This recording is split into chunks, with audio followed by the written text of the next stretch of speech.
Bristol Community College, Mathematics with Dan Avedikian, Math 060, Topics in Developmental Mathematics, Section 2.8, Problem 12.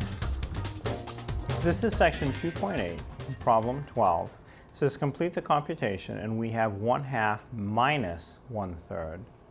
So all we need to do is make the denominators the same and then combine the numerators.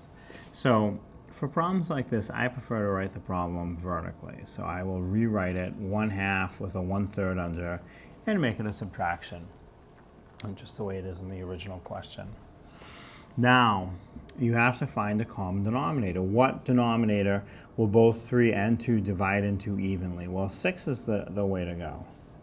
6 is the smallest value you're going to find that both 3 and 2 divide into evenly. So now, make the numerators so that the fractions are equivalent. So 2 times some value turns into a 6. Well, that value must be 3. 2 times 3 is 6. So the numerator gets multiplied times the same value, in this case times 3. The numerator of 1 times 3 is 3. So my equivalent fraction for 1/2 is 3/6. Do the same process for the lower fraction.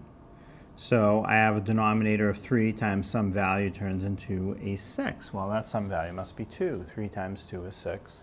So you multiply the numerator times the same value, in this case times 2. So the numerator of 1 times 2 is 2.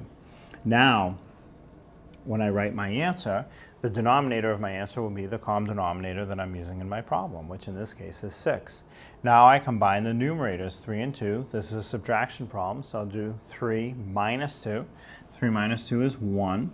So I get a result of 1/6. You should check to see if it'll reduce. 1/6 will not reduce. So that's it. It's done. The answer is 1/6.